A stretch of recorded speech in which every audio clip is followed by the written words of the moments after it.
Hello guys, this is your friend and we are back with a new fanfic. Which is what if Naruto get banished and had toxic love with Kushina and Anko part 1. And if you enjoy this fanfic then please press the like button and subscribe to my channel for more fanfic like this. And now let's start the fanfic.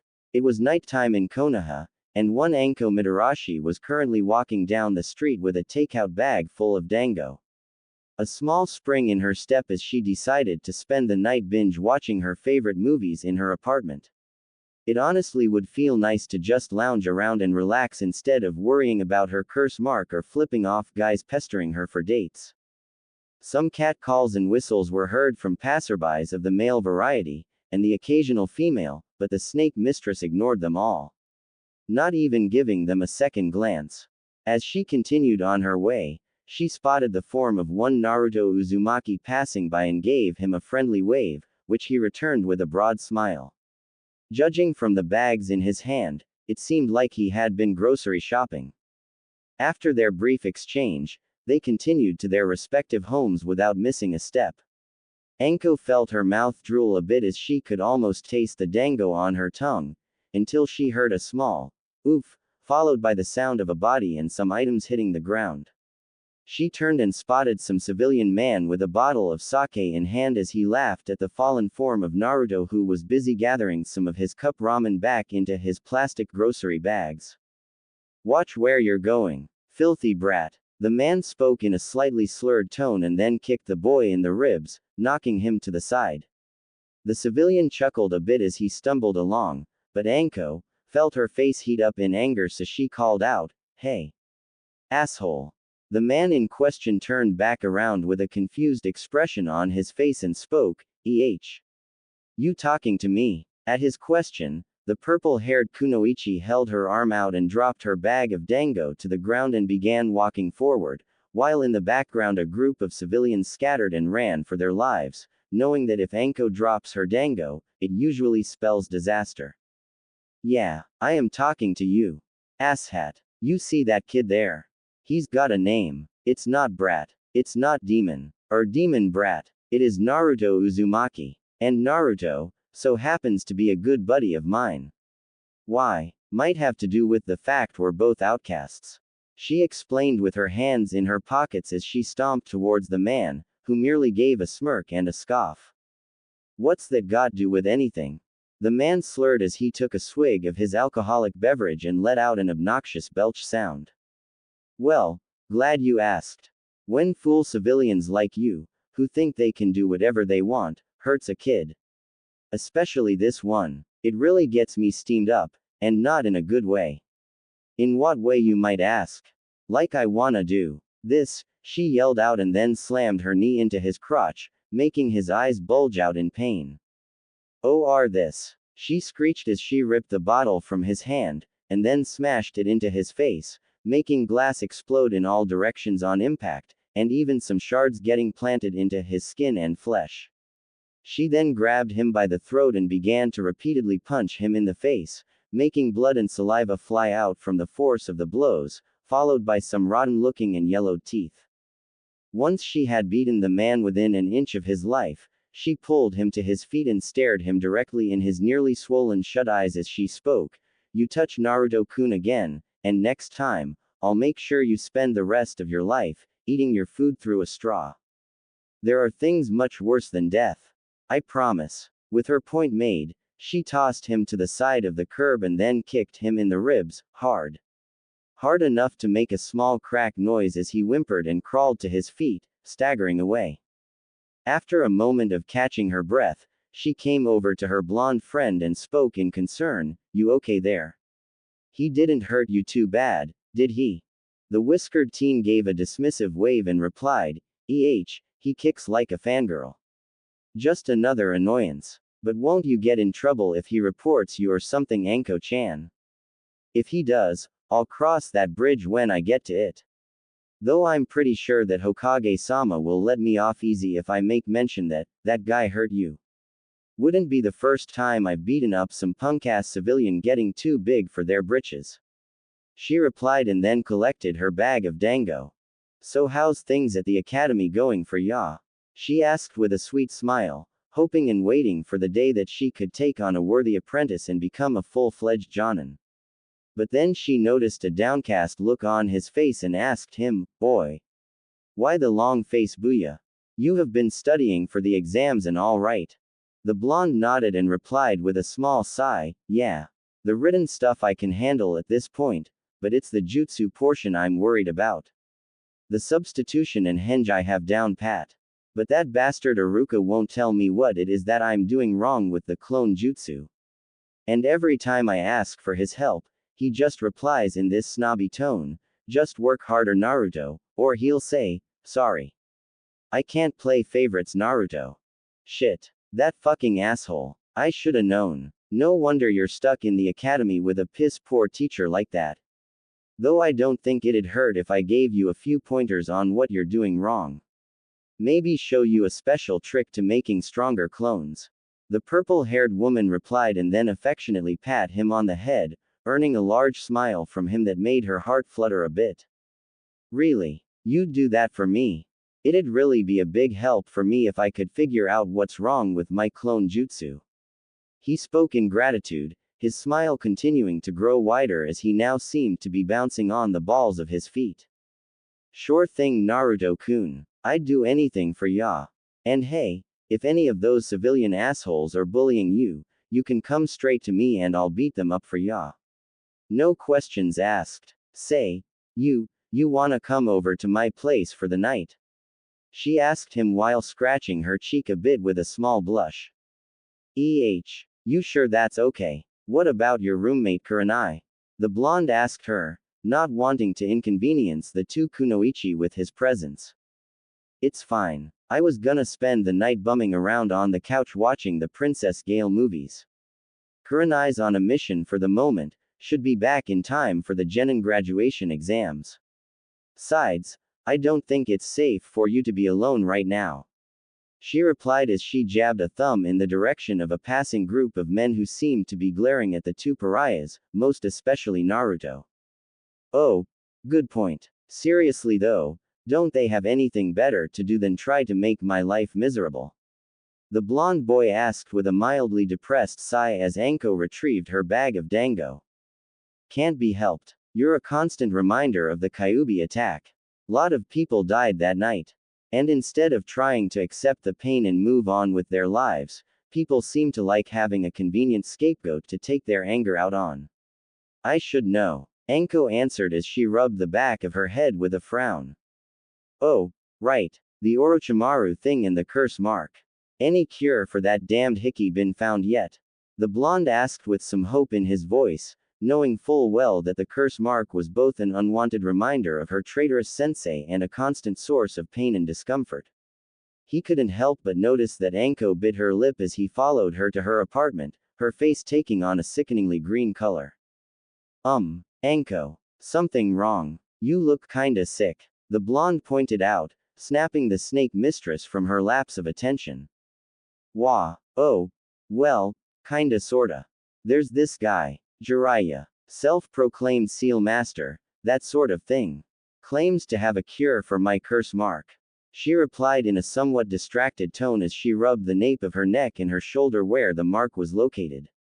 "Really? Then what's the problem?" the blonde asked with a raised eyebrow as they approached Anko's apartment complex. As she fished out the key from her pocket, the dango lover answered him, "Well, Jiraiya's a great a pervert. He's dangling this cure over my head like a carrot to try and coerce me into having with him. I want to be cured, but I don't know for sure if this cure will actually work, and there's just some things I don't want to trade for anything. Not even being rid of the curse mark."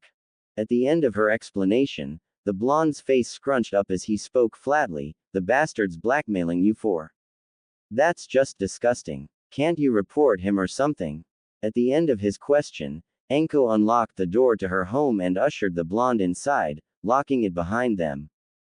"Thought about it. I really want to, but it's way more complicated than that. I am kinda stuck right now and I'm not sure what to do about the pervy asshole. It'd be my word against his with the sandame anyway." She muttered the last part in frustration, her fist tightening into a white knuckle grip. What was that last bit? I didn't hear. Naruto asked as he placed his groceries on the kitchen counter, wondering what his best friend was talking about under her breath. It's nothing. Forget about it. Anyways, let's just enjoy the night, yeah. Anko replied with a broad smile, putting on her usual boisterous mask which didn't go unnoticed by the blonde, but he chose not to comment on it, instead deciding it was better just to have some fun instead of talking about depressing stuff. Appreciating his understanding since he wasn't going to pressure her on the subject, she placed her bag of dango on the table resting in front of the couch and then popped in the first Princess Gale film to start off their movie night. With that done, she plopped herself down on the couch with Naruto following right behind her. As the opening scene and credits of the movie played, Anko muttered just loud enough for her friend to hear, "I'm glad you're my friend Naruto-kun. It means a lot to me." The truth was, Anko was very much in love with Naruto, even though she couldn't admit it out loud at this time, not to mention there was something of an age difference, but it wasn't that wide a gap. And if he became a genin, then he would also become a legally registered adult according to village laws. Still, he was so young and innocent, and somewhat dense when it comes to romance, so she didn't want to force her feelings onto him until he'd matured a bit more. Same here. I don't think I would have made it for very long without you. You've done a lot for me over the years, Anko-chan. I promise to someday find a cure for your curse mark. And if the one this Jiraiya guy claims to have is the real thing, then I'll just beat it out of him. His promise earned a small giggle from her, but she nodded in appreciation all the same for his enthusiasm. At last, things started to move along in their film, so they continued to enjoy each other's company as Anko opened her bag of dango and alternated from popping one in her mouth, to placing one in her favorite blonde's waiting mouth. Kushina-sama, I'll look after your son for you. No matter what. She thought silently as she fondly remembered the woman who had taken care of her after Orochimaru's betrayal.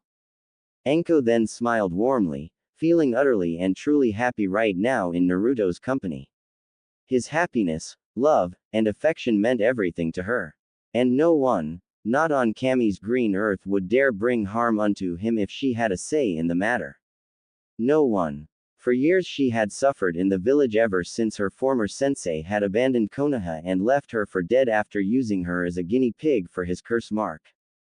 People would always look at her with disdain, muttering behind her back that she was some kind of double agent, that she was still the traitor's whore, and then they began circulating rumors that she was a who took on many seduction missions to make her look like some kind of addict.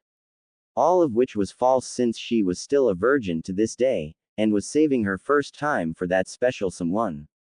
Naruto, as mentioned earlier, was similar to her in many ways, and perhaps more importantly, he had unconditionally accepted her in spite of the rumors and slander. That kindness alone meant the world to her. In some ways, Naruto was her guiding light in this harsh, cruel, and unforgiving world filled with darkness and hypocrisy. As the night dragged on and they watched movie after movie, the hours started to tick by. Anko looked down and noticed that the whiskered teen had already fallen asleep, his head now resting on the side of her. With a small smile she gently maneuvered his body so that his head now rested on her lap, a small blush and a happy smile on her face as she gently massaged his scalp, her fingers running through his hair as she looked down at his peaceful expression. She could feel butterflies flitting about in her stomach, and a pleasing warmth with each beat of her heart inside her chest. This is true happiness, she muttered to herself. She then picked him up in a bridal carry and brought him into her bedroom to place him on the bed, being sure not to wake him up as she pulled the sheet onto his sleeping frame.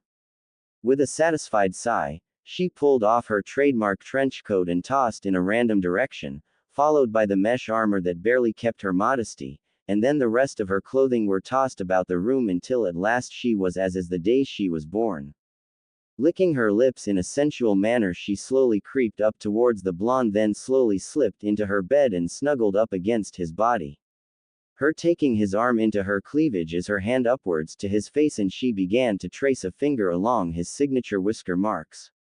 Soon. Very soon. Someday soon. You'll be all mine. And we can live together in happiness.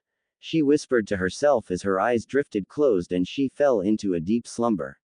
For some reason, whenever she slept with Naruto like this, it felt like she could forget the scorn of the village, and the pain caused by her curse mark would melt into nothingness. It was in moments like these that she felt truly happy. The next morning, Anko's eyes fluttered open as she stretched her limbs with a yawn, groaning a bit in disappointment that Naruto was no longer in bed with her. Instead, there was a note on her nightstand. She picked it up and read the words on it. Sorry for leaving you, Anko-chan, but gotta get to the academy on time. Could you please hold on to my groceries for a bit till I come back to pick them up? Would be appreciated. P.S. Your tits are as soft as ever. She couldn't help but giggle at that last part as she got up, her nose scrunching up as she caught the familiar scent of coffee. Raising an eyebrow, she left her bedroom and found her roommate Kuranai sitting at the dining table while sipping at a mug of coffee. Morning. I met Naruto on his way out. I see you invited him to stay the night, again. And you slept with him, again. The crimson-eyed woman spoke in a flat tone of voice.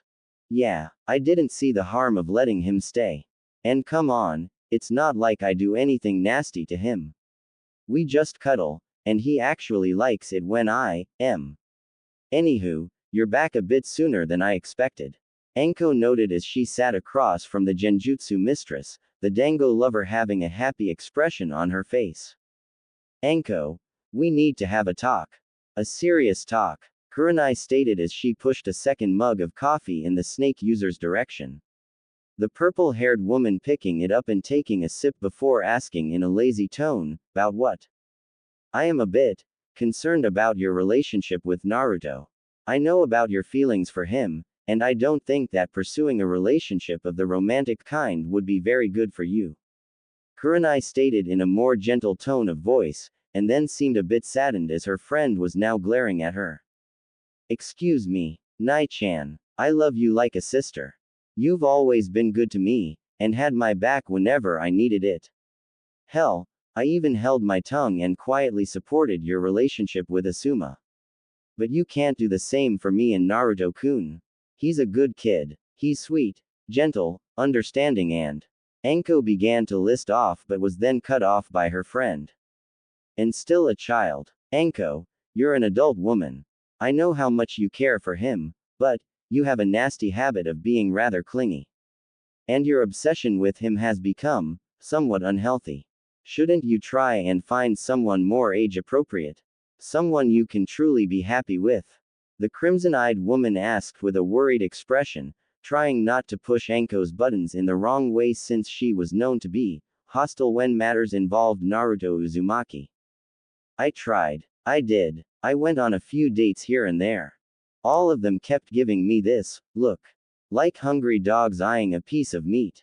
They all wanted the same thing. All they wanted was to try and me because I'm the so-called snake whore. But Naruto's different. He doesn't look at me that way. And whenever I'm around him, these feelings well up inside me. And I just can't picture myself with being anyone but him. So what if there's an age gap? It's not that wide anyway. I'm not some old granny with a foot in the grave. The snake mistress argued as she slammed her fist down on the table. He doesn't look at you like that because he doesn't understand what it truly is you want with him. He is a boy still going through puberty, and sure he is taking notice of girls and women, but he is still ignorant when it comes to relationships. If you try to push your feelings onto him and have with him, then you could. The genjutsu mistress tried to rationalize, but her voice fell silent as Anko stared at her as though she wanted to burn a hole through her skull.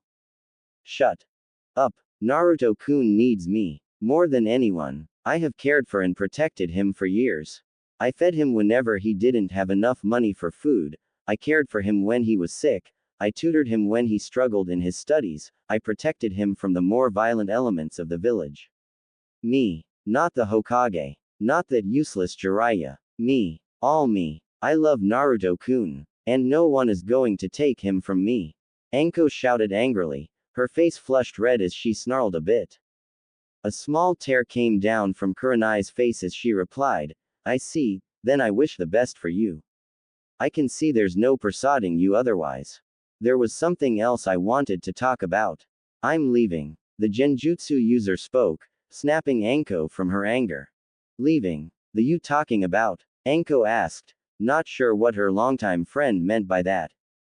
It's time I started to move on with my life. Asuma and I are going to move into an apartment together. We're taking our relationship to the next level. Kurenai explained with a small smile of affection crossing her lips. Oh, I'm so happy for you. Anko replied in a bitter voice, feeling somewhat betrayed by Kurenai for not accepting that she wanted to be with Naruto, and for up and leaving her all high and dry like this. I'm sorry Anko, but I promised to come and visit. And me moving out isn't the end of the world. We can still be friends. But I'm tired of being labeled as the Ice Queen of Konoha. I just want to settle down with a nice boyfriend and move on. I don't want to be some kunoichi that acts cold-hearted all the time. Kurenai spoke as she rubbed her temples, feeling somewhat drained now that she'd had her talk with Anko. She could clearly see the hurt look on her friend's face. The crimson eyes woman tried to place a comforting hand on top of Anko's own, but the snake user snatched her hand away, refusing to look at her friend. I'll come back to get my things later. I need to turn in my mission report anyway. Kurenai spoke softly as she left, deciding it'd be better to leave Anko alone so she can process everything. As Kurenai opened the apartment door to leave, Anko spoke up, remember that promise we made? To Kushina-sama, we promised we'd look after her baby no matter the cost, no matter who we had to kill, or who we had to hurt to keep him safe. That we would love and cherish him above all else. Doesn't that promise mean anything to you now? At her questioning, the genjutsu mistress looked over her shoulder with a small frown on her face. We were children then Anko. We promised a lot of things. But Kushina's gone. And nothing will ever bring her back. Kurenai replied flatly, which earned a chuckle from her longtime friend. You aren't moving on with your life Nai-chan. You're running away from your responsibilities. The responsibilities that really matter. And when you are faced with the sins of abandoning Naruto-kun, I will very happily say, I told you so. By the way, if you're seriously moving in with Asuma, tell him to do something about his chain smoking. Shinobi work is hazardous enough without adding lung cancer to the mix.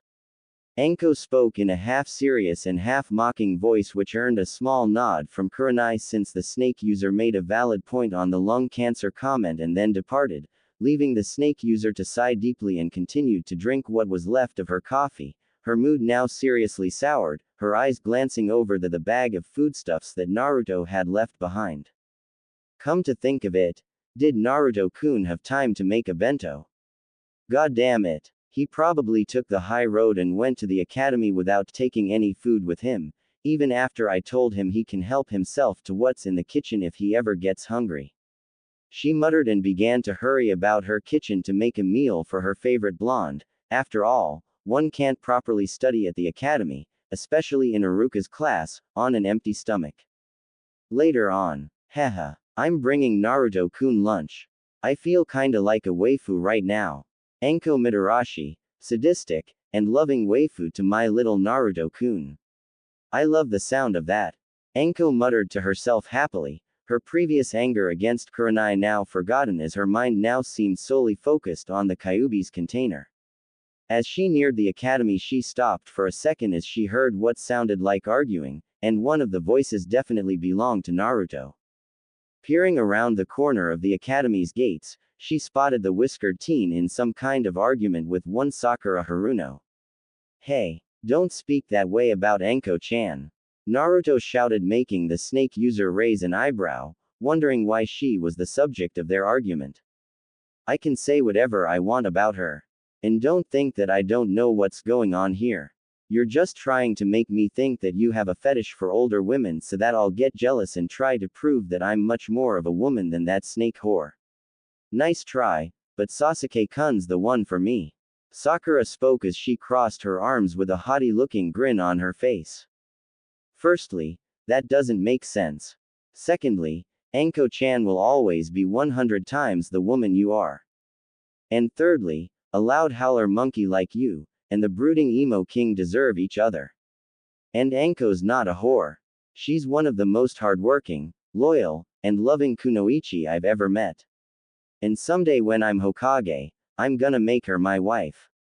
Naruto shouted, his words making Anko's heart flutter. If he wanted her to be his wife, then he must seriously have feelings for her. Feelings of love. Please. My daddy says that her sensei was Orochimaru and that she would suck his at the snap of his fingers, and they did all kinds of nasty and dirty things with their snake summons. At her words, Naruto clenched his fist and stomped towards her as if he wanted to slug her across the face, but then he stopped and gripped the front of her shirt, pulling her towards him until his face was only a few inches from her own. Normally, I would have clocked you for that, but it wouldn't be fair to hit you for whatever lies your dad's been telling you. Anko's not a whore, not a nympho, and not a traitor. She's paid her dues and proven time, and again she's a loyal kunoichi. It's not her fault she had Orochimaru for a sensei. And for the record, she's actually still a virgin. If you keep on talking shit about my crazy snake lady, then I'll be happy to settle things with you during class spars. The blonde threatened at the end with a grin that would easily make the snake mistress herself proud as the pinkett paled. Saying good things about me, Naruto-kun? Asked a familiar voice behind him, causing him to release Sakura as he turned was met with the form of the Dango lover herself. Oh, hey Anko-chan, fancy seeing you here, haha, how much did you hear? He asked at the end while slumping his shoulders. More than enough. Gonna make me your wife, huh? Think you're man enough to handle me?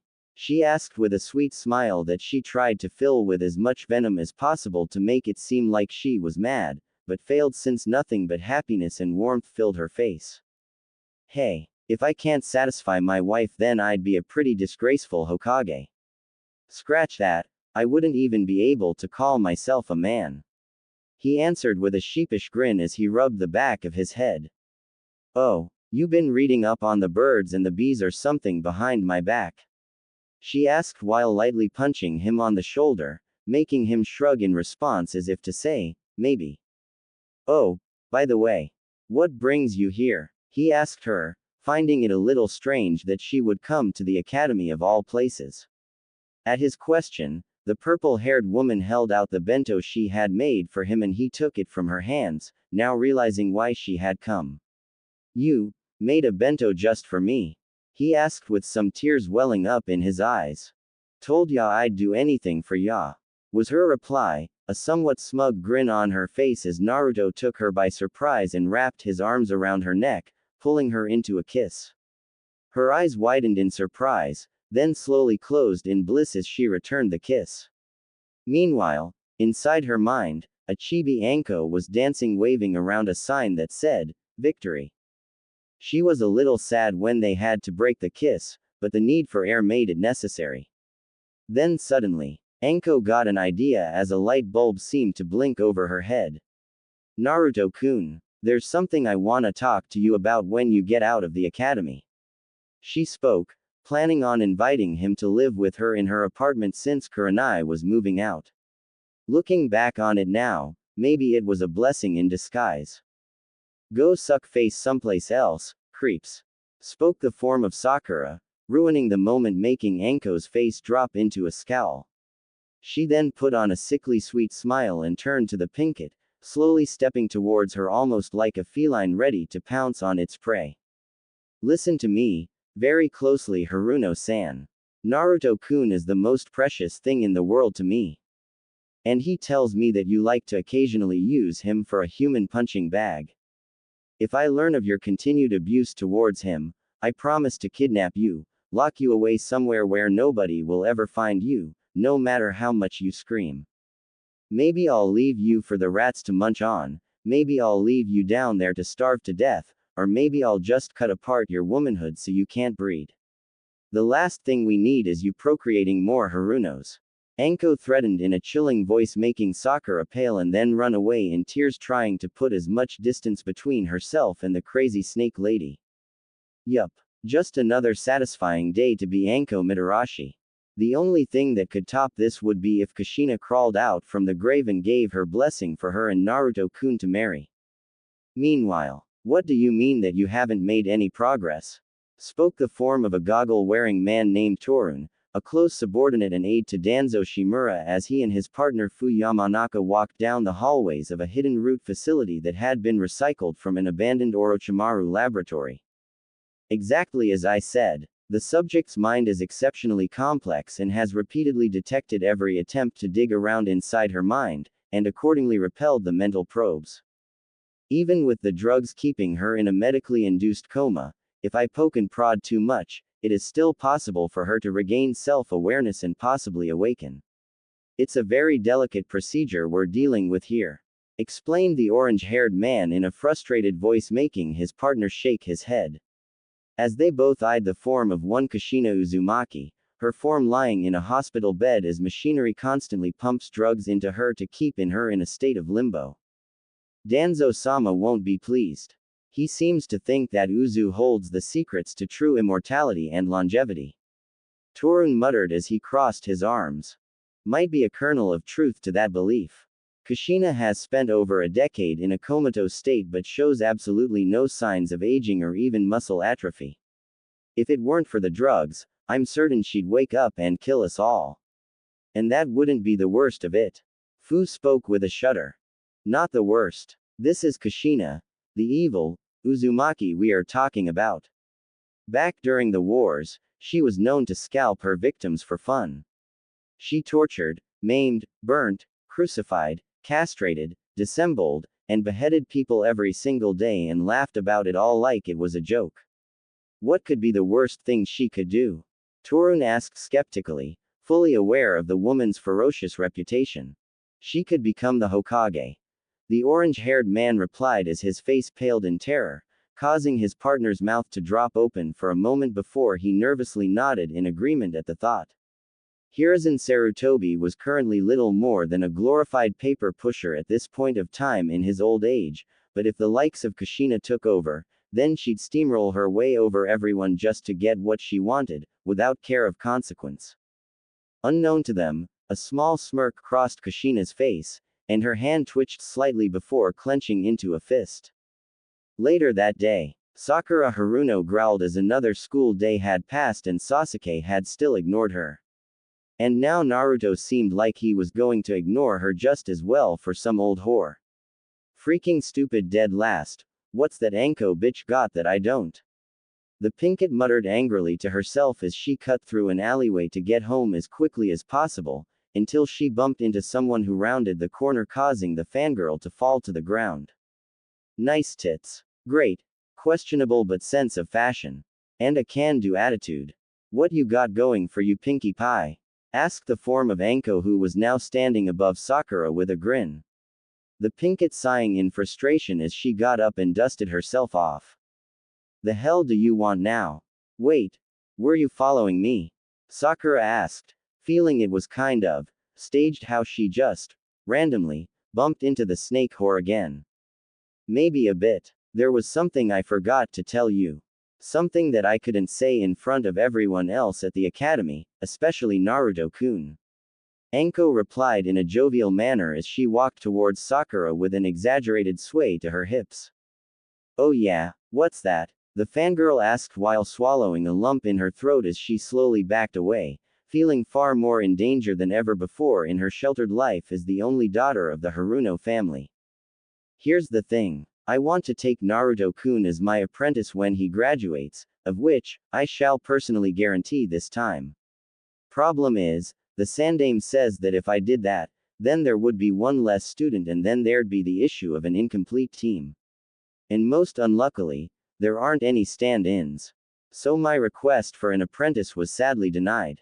Anko explained as her grin became wider and wider until it seemed like the corners of her mouth were ready to tear open. And the heck does that have to do with me? Sakura asked, not sure where this conversation was going. Well, if I can't take Naruto-kun as my apprentice, then he'll end up on Team 7. Which is traditionally made up of the class's members with the lowest and highest scores, and the top-ranked kunoichi. In essence, You, Naruto-kun, and Sasuke. The only solution to fixing this issue is, you need to vanish for a little while. Anko replied in a cheerful voice as she put her hands on her hips.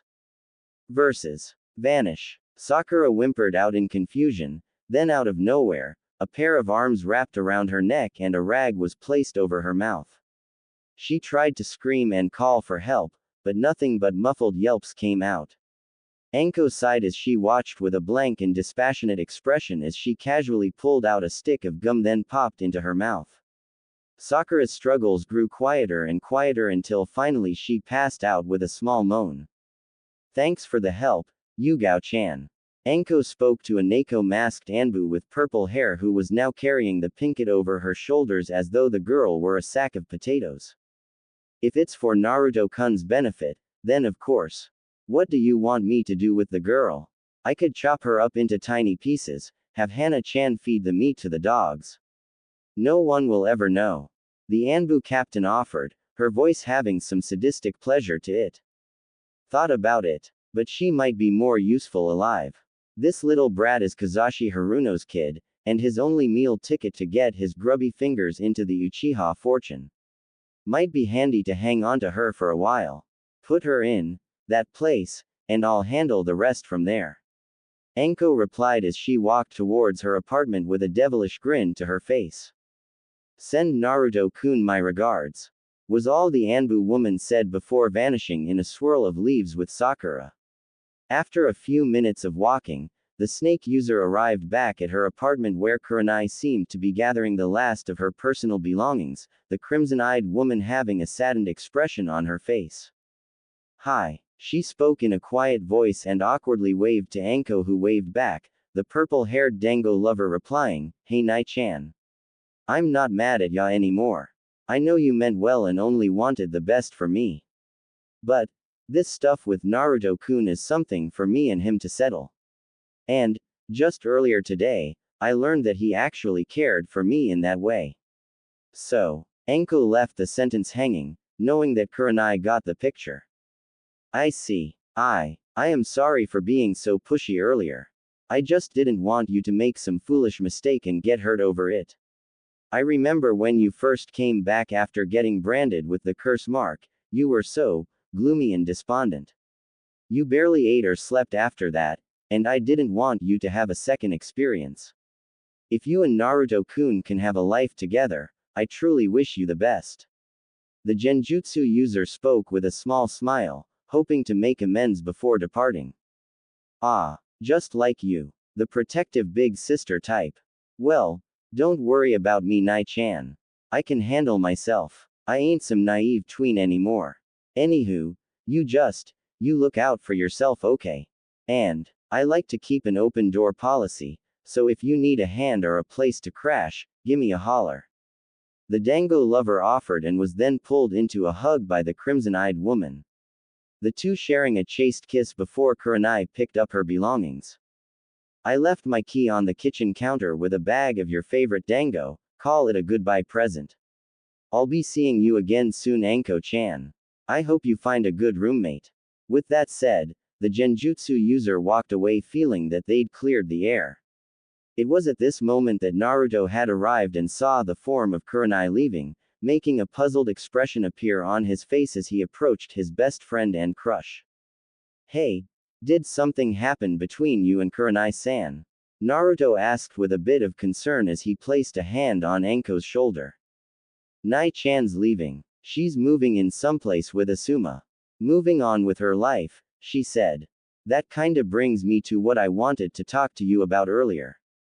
I'm in the market for a new roommate, and I think you'd make a good candidate. She answered with a toothy smile, making Naruto's mouth drop open. Me? You want me to live with you? He asked, feeling his heart thundering in his chest from pure happiness at the thought of living with Anko. He could finally move out of his crummy apartment and into someplace way better, the same place as his crush no less. Sure I do. Hell, you practically live here anyway. She exclaimed and then patted his head affectionately. A somewhat fiendish grin came on her face as she continued to speak, I just have a few rules. 1. In our apartment together, We spend our days inside our home together in the. Second, you will refer to me from here on as Anko-sama or sensei since I plan to take you as my apprentice. Third, I want you to live as happily as possible. If there's something you ever need to discuss with me, if you ever need anything, or if you just want a warm body to cuddle with, you just let me know. Deal. At that, he nodded his head and replied, "You've got a deal, Anko-chan. But, do we really need to be all the live long in our apartment together?" He asked with a large blush. He always knew that Anko was kinda perverted, but this seemed a bit excessive. "Ah, come on. My apartment, my rules. Besides, I cuddle with you in the, so what's the big deal? And one other thing. You used Chan, not Sama. Anko-sama's going to punish you now." She spoke in a jovial tone as she grabbed him and pushed his face into her chest, earning some muffled yells since he couldn't breathe between her. Eventually he gave up his struggles and sighed between her. This actually wasn't the bad kind of punishment, to be honest. Anko then raised an eyebrow as she felt some moisture build up in her cleavage as she pulled back and found that Naruto was crying tears of joy. "Anko-sama, I love you. Please be with me forever. Forever and always, Naruto-kun. I love you too. And if you go before I do, then I'll tell the grave digger that he'd better dig too." She promised him and ushered him inside the apartment, closing and locking the door behind him, and then immediately discarded all of her clothing, giving the blonde boy a clear view of her form. Sure, she had cuddled with him, but it was usually dark and he tried not to peek too much. "Get used to the view. You'll be seeing a lot of this, fine." She spoke bluntly and then smacked her own butt, making her round cheek shake a bit. "Extra thick," Naruto muttered as he dryly swallowed, feeling the blood rush to a certain place between his legs. "Damn straight, boy. Discard those clothes. You don't get to wear anything but a smile in my home. And if you need to do something about that boner, take it out in the bathroom or something. Till you strap on the headband, you're not legal age." She spoke with a wink, prompting the blonde boy to run into the bathroom to take care of some business. "Oh, this is going to be fun." She spoke to herself, knowing that it would be a joy to tease him. And judging from the tent in his crotch, he definitely wasn't some average Joe. Most likely he had his Uzumaki genes and the Kyuubi to thank for that. "Are we going too fast?" "Maybe. Yeah, definitely. But the Dango lover muttered with a happy smile, a certain spring in her step as she headed towards the kitchen to munch on the dango left behind by her now ex-roommate. Retrieving the bag of goodies, she plopped herself down on the couch and began to eat the sweet treats. With the little pink monkey girl out of the way, I just need to make sure Naruto-kun passes the exam this time. A little training in shadow clones should do the trick. Kakashi will apprentice that little Uchiha shit. And I'll have Naruto-kun for myself. It's a shame that Kushina-sama isn't here. Hope I'm doing her proud." Meanwhile, Root Lab. Fu sighed to himself as he approached the bed where Kushina Uzumaki slept peacefully, unaware and trapped in a never-ending dream. The orange-haired man sighed since this would possibly be the 1000th time he's attempted to sneak into her mind and steal the secrets of Uzu. While it was unlikely he'd uncover anything worthwhile, it was still a necessary evil to keep Kushina in a comatose state since she was a threat to Konoha if not the entire elemental nations.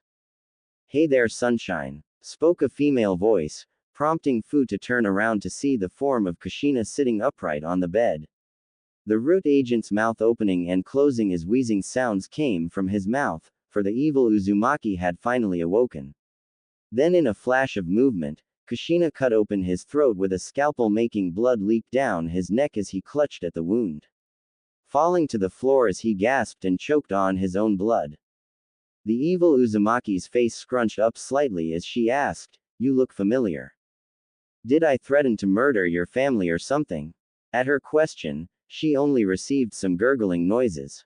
She shrugged her shoulders then continued to speak, "Ah well. If I can't remember your name, I'm guessing that you're one of those unimportant throwaway type characters. I'll take an educated guess and say that you're the asshole that's been trying to mind rape me, learn some of Uzu's secrets, all on that Danzo guy's orders." And I've been pumped full of drugs to keep in dreamland.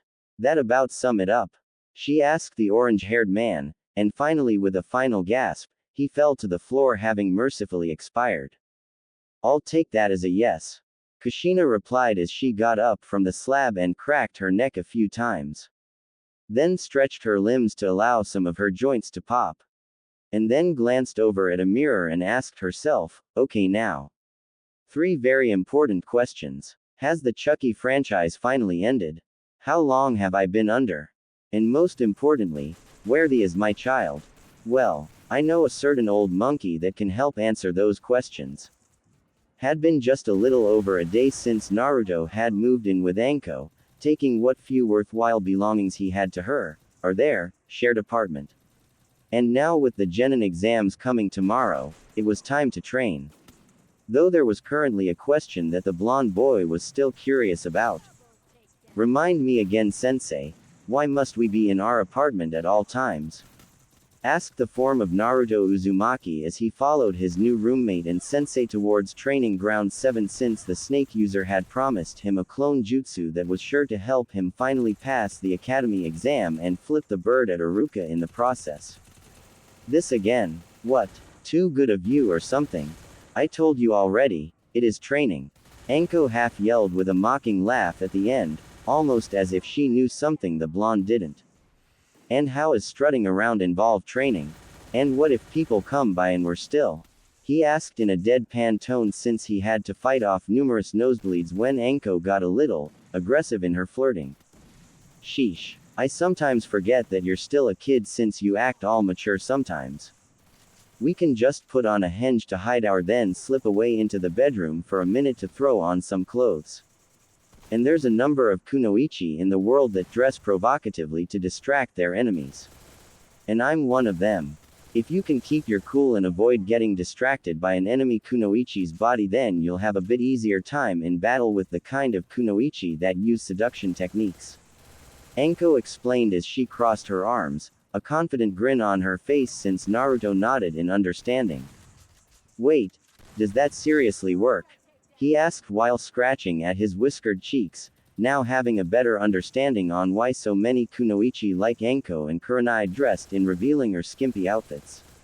With killer bodies like theirs, it'd be hard not to get distracted. Not always, but you'd be surprised at the number of guys that think with what's between their legs instead of their heads.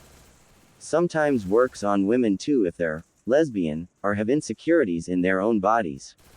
The snake user answered with a small chuckle. Right. So what's the jutsu that you're going to be teaching me? Naruto asked, hoping to move things along, plus he was feeling both excited and impatient at the prospect of finally leaving the academy and learning a new jutsu. Okay, hold your horses. It's called the Shadow Clone Jutsu. Unlike the plain academy-taught clone jutsu which only produces illusionary decoys, the Shadow Clone Jutsu makes solid copies which make for good body doubles. One of the most useful aspects of the Shadow Clones are that when they dispel, whatever they learn is transferred to the caster. So this technique is good for scouting and infiltration. The downside is that it takes a lot of chakra to use, but with your unnatural chakra reserves, this technique should be a snap for you. She explained, earning a nod from her favorite blonde boy. Naruto cracked his knuckles a bit, very eager to start his training, then he paused as a question mark blinked over his head since a thought had just crossed his mind. Wait a sec. The Sandaime Hokage knows the Shadow Clone Jutsu, right? He's called the professor for knowing a large variety of techniques. Why doesn't he just use the clones to help do his paperwork? The blonde asked, voicing his thought on the subject which earned a chuckle from the snake mistress. Hey, you caught on too. Finally. I thought I was the only one to notice. My thoughts are, the old man's getting senile. She responded with a hearty laugh, making the Kyuubi Jinchuriki sweat drop a bit. You knew, and never said anything? He asked as his eyebrow twitched a bit, wondering why Anko withheld that piece of information from Hiruzen. Yeah, this might be petty, but it's kind of like payback for me. The Sandaime's always been soft on his students, like my ex-sensei.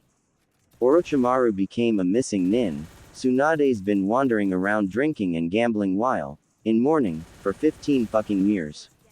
As for student number 3, where the do I even begin? She spoke, though that last question seemed more to herself. With a shrug, she sighed and then gave a toothy smile as she spoke, Anyway, don't sweat the small stuff.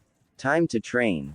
I'll show you the hand sign for the shadow clone jutsu and then you can give it a go, She paused as she looked up towards the sky, with Naruto also following her gaze. In the skies above Konoha were filled with hundreds or even thousands of numerous species of native birds were flying away from the village, almost as if they were fleeing from something since the panicked chirping and squawking sounds could be heard even at this distance. The hell is that about? Seems kinda like a bad omen. Naruto muttered. While he was no expert on bird behavior, it didn't take an expert to see that the birds fleeing in such numbers wasn't a good sign. Anko's eyes narrowed a bit as a tingling sensation ran up and down her spine. She's back. She finally came back. Anko whispered just loud enough for the blonde to hear her. The snake user recognized the signs and even now could feel in her gut and her heart that her mistress had finally returned. Who's back? Naruto asked, feeling a little bit nervous all of a sudden as he swallowed a lump in her throat. Don't be surprised if we get company later. Anko replied in a cryptic manner. She then clapped her hands together, snapping him to attention and spoke, don't worry about that stuff right now. Time to train. With that last shout, she began to show him the needed hand sign for the shadow clones. However, Naruto now had a feeling that something was coming his way, and his life would be flipped upside down. Meanwhile, in the office of the Hokage, Hiruzen was sitting behind his desk smoking from his favored pipe.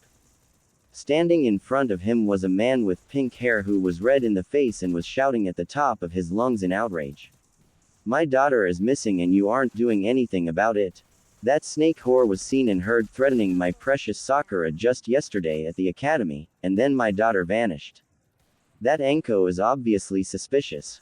Kazashi shouted angrily with his hands clenched tightly into fists as he slammed them onto the desk. I have some of my Anbu investigating the matter. Anko will be questioned, of course. Just like the many other people who all loathe the Haruno name because of Yukazashi-san. The Sandame replied flatly as he blew some smoke from his nostrils. The ex-shinobi's eyebrow twitched a bit, and he grit his teeth, growling out, there's something you wish to say to me, Hiruzen. At this question, the Hokage's eyes hardened as he put down his pipe and rose to his full height to stare down the head of the civilian council. That is, Hokage-sama, to you. And there are a great many things I very much desire to say, and most of them cannot be spoken in polite conversation. But above all, I wish Kushina killed you all those years ago, when she exposed you for accepting favors from captured enemy Kunoichi. You, Kazashi, have become a parasite much like my former student Orochimaru. Leeching off of the lives of others to feed your own ego. You have trampled on many lives with your business as a loan shark. Reportedly, a number of your clients have committed suicide due to their debts to your business. And many more continue to suffer with you as the civilian council's head. For years, I have maintained the peace of the village, yet you seek to continue to undermine the ninjas that work hard, every day to protect that peace in this village. And now here you are, now making demands of me when you need my shinobi, when it is your own sins that have likely damned your child. Hiruzen spoke with pure hatred for this, Leech standing before him. Before their argument could escalate further, a voice cut through the tense atmosphere, hello boys. Spoke a very familiar voice, prompting both men to turn in the direction it came from. And saw the form of Kushina Uzumaki herself, standing in the doorway with a rust-covered katana resting on her shoulder. Couldn't help but overhear you two. Kazashi, you actually managed to procreate and make a daughter. Thought I castrated you by squishing your peanut-sized testicles under my feet when I kicked you out of the shinobi corps. Next time I'll be sure to finish the job. She spoke with a broad smile as she approached the pictures of the Hokage hanging off the wall. The two men opened and closed their mouths, as if they were both fish out of water, both unable to speak due to pure shock. But Kazashi was the first to speak as he pointed an accusatory finger at the crimson-haired woman and shouted, "You. It was you. It's because of you that my daughter went missing." Kushina chuckled a bit and then, accidentally, knocked off the picture of the Shodime from the wall with the tip of her sword before speaking, "Don't know what you're talking about. I only just arrived back in Konoha about an hour ago. The Chunin manning the gate's guard post, Katetsu and Izumi, were very accommodating to me. Must have been crushing pretty hard on me. And trust me, Kazashi, I wouldn't waste my time kidnapping whatever brat that slithered out of yours and Mebuki's collective filth. I'd just kill you and get the job done. Now, shoo. Go away. The grown-ups are about to have a lovely chat." She spoke at the end with a sweet voice that sent chills up the men's spines.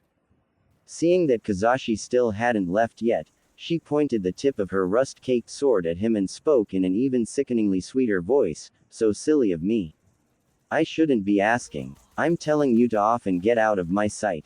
This time, the message got clear across and the pink-haired man fled the office as quickly as possible, causing the doors to slam behind him in his haste.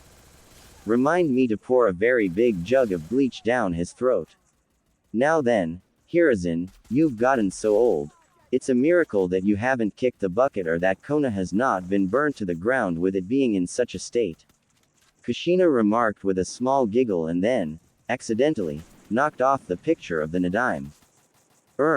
What do you mean, in such a state?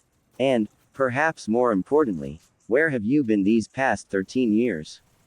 The Sandaime asked as he gripped the arms of his chair, almost shrinking back into his seat to look as tiny and non-threatening as possible. The crimson-haired woman cupped her chin in thought before answering, 13 years, Has it really been that long? To cut a long story short, I was kept prisoner in a medically induced coma. Found myself in some repurposed lab with one of Danzo's cronies trying to rape my mind.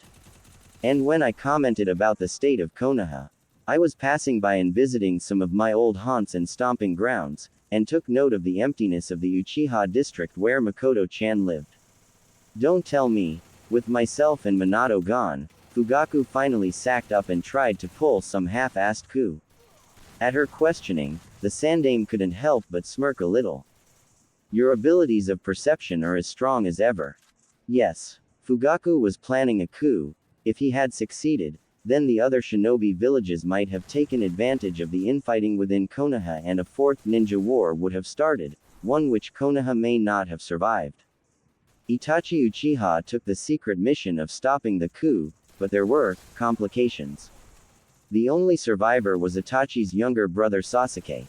L can only theorize that Danzo had ordered Itachi to murder the entire clan as a whole, instead of simply Fugaku and his conspirators. But I never had any proof to support this theory. Speaking of Danzo, are you certain that his people were keeping you prisoner? The Sandaime asked as he laced his fingers together. Kushina smirked as she knocked off Hiruzen's own picture off the wall and then tossed a sealing scroll onto the Hokage's desk. Pretty sure. That scroll has the severed head of some orange-haired prick. Have Inoichi do that necrophile mind walk shit or whatever to see his memories. Might have some info to finally nail the old bastard. Makoto was confirmed to be amongst the dead, yes? She asked, earning a grave nod from the Sandaime. Kushina rubbed her temples for a moment and let out a sad sigh. Goddamn it, Makoto, still, I guess she could never raise a hand against her own children. Even if they're murdering her. A fond smile graced Kushina's lips as she remembered the good times she had with her Uchiha friend.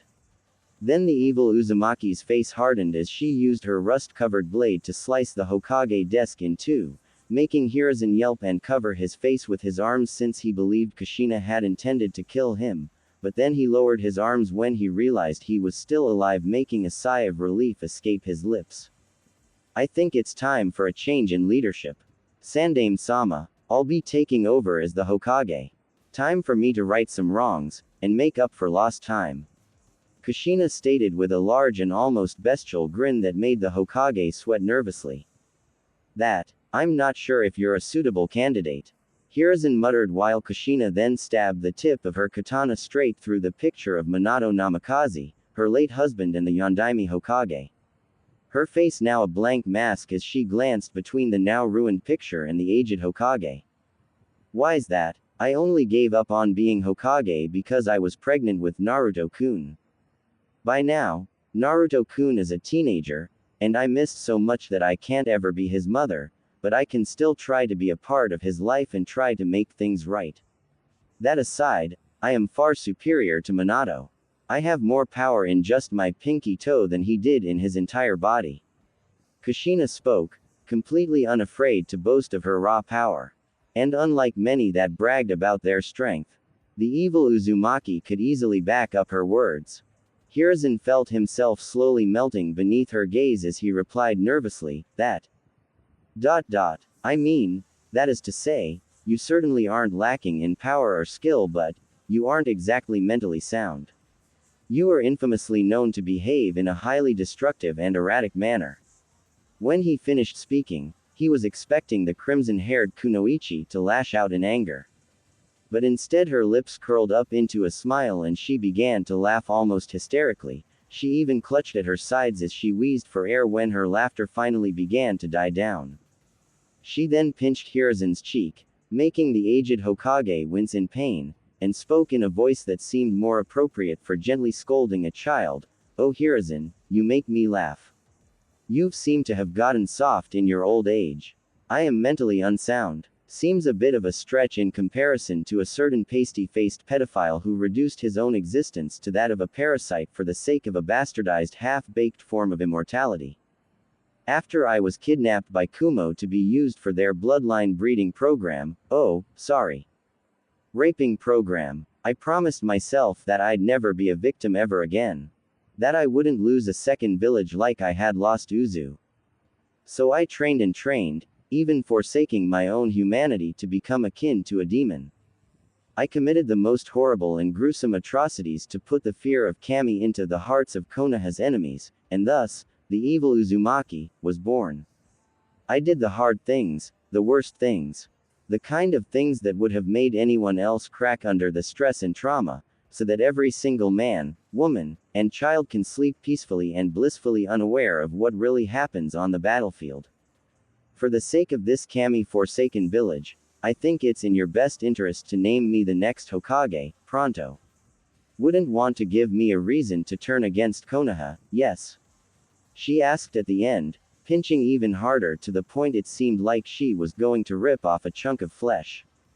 Hiruzen swallowed hard, knowing that this woman might be the most dangerous kind of ninja since Madara.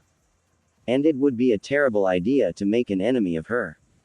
It would seem he was now stuck with the choice of accepting the rule of a probable tyrant, or refusing and potentially destroying the village he had worked so hard to protect.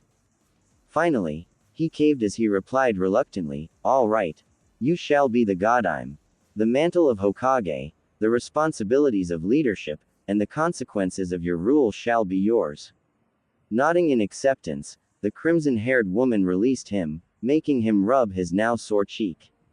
If Kushina could maintain some measure of restraint, then her being Hokage wouldn't be the worst thing. Grand. Now comes the most important subject of the day. What of my child? Where is he now? What was his childhood like? Tell me everything. And if you dare lie to me, and I discover the truth from my child, then I'll be very happy to shove this here sword right where the sun doesn't shine. You know why I like to use weapons covered in filth and rust. If wounds caused by rusty objects or weapons are not cleaned and treated properly, then it can lead to serious infection, even death. Most especially if one isn't up to date on their tetanus shots. When's the last time you got yours? Kushina asked, and threatened in a not so subtle manner, which caused the Hokage to sweat nervously since he couldn't remember. Word has recently spread that both Anko Mitarashi and Naruto have just begun living together, and are likely romantically involved. Much of Naruto's childhood was a lonely existence, and on occasion a stupid and/or drunken civilian would assault or bully him. But Anko took it upon herself to protect him over the years and helped greatly in relieving his loneliness, even going out of her way to make sure she stayed and took missions within the village as much as possible. I do not know how, but somehow Naruto-kun's status as the current Jinchuriki was leaked to the general public. And with the village still in chaos after the Kyuubi attack, I was unable to find the leak before whoever the mole was able to cover their tracks. So I made it a law making it forbidden to discuss Naruto's situation, especially to the younger generation. However, it seems in my efforts to protect him, I likely did more harm than good in the long run of things. Hiruzen explained, rubbing his temples with a tired sigh at his failure. Tried to make the best of a bad situation. Guess even being Hokage, you can't control the hearts and minds of the people. What about Jiraiya? Minato begged me down on his knees to allow the frog Sannin to be my child's godfather. The evil Uzumaki asked with narrowed eyes, already knowing that she wasn't going to like the answer. Jiraiya has had absolutely no contact with Naruto. I doubt the boy even knows he has a godfather. Hiruzen answered bluntly, and then felt his heart race as the atmosphere became dark and oppressive. Like the very air itself was pressing down on him and threatening to crush him. A small, tch, sound came from Kushina, causing the windows to shatter into thousands of pieces. I always knew that pervy little frog couldn't be trusted. I'll be sure to give him some deluxe grade treatment the next time I see him. She vowed angrily and then took a deep breath to relax herself, which finally relieved some of the tense atmosphere within the Hokage's office. Sandaime-sama, I want you to call an emergency council meeting tonight, so that I may be officially be announced as the new Godime, and I can begin whipping this decrepit village back into shape. Time to take things in a new direction. Kushina spoke as she looked out over the village through the now broken windows, a small giggle escaping her lips. Certainly. I can get everything together by 8 o'clock. What will you be doing in the meantime? The Sandaime asked as he stood up and reached for the telephone to begin making the needed preparations. I'm going to be visiting my son. There's a lot that I need to explain to him. Anko's still living in the same apartment, right? She asked as she sheathed her blade, the Hokage nodding in response to her question, which made the crimson-haired woman smirk, since that meant it'd be easier to find one of her old apprentices. She then sauntered off towards the door with a spring in her step, but before leaving she turned around and spoke, "Don't forget about the head in that scroll I gave you. Inoichi might find some pretty damning evidence in that dipshit's noggin. Might finally give you some ammo to nail Danzo." Hiruzen nodded in understanding and gratitude for the reminder, prompting Kushina to take her leave towards Anko's home. It was finally time to make some amends. Her stomach then growled a bit, making her realize she hadn't eaten anything since first awakening. Might as well get some ramen-fueled courage before seeing her son. Especially since for the first time in her existence, Kushina felt one true regret. Not being the mother her child deserved or needed. Time for some Ichiraku to eat away some of her sorrows before the talk with her son. Later. Training Ground 7. Niece. Very nice. Seems you have the jutsu down pat. If Iruka fails you for this one, I swear I'll kill him. Anko spoke in a tone filled with pride as she gave the blonde boy a thumbs up. The whiskered teen was covered in sweat since he had been making clones by the dozens without stopping. A smile formed on his face as he nodded in gratitude. Thanks, Anko-sama. There's no way I can fail the genin exam this time. I can't wait to become your apprentice. The blonde exclaimed as he pumped his fist in the air.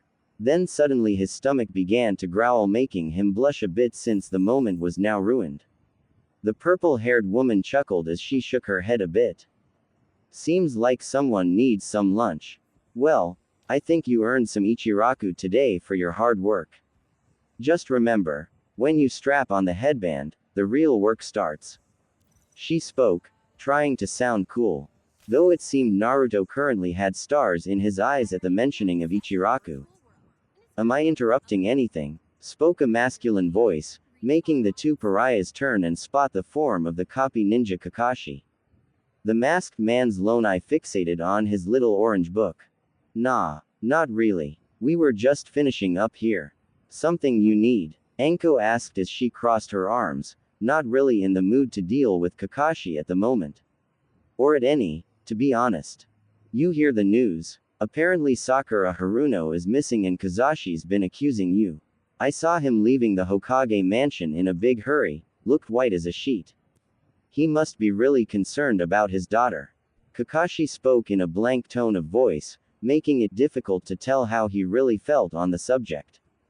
Please. That crooked loan shark doesn't care about anything except himself and his piggy bank.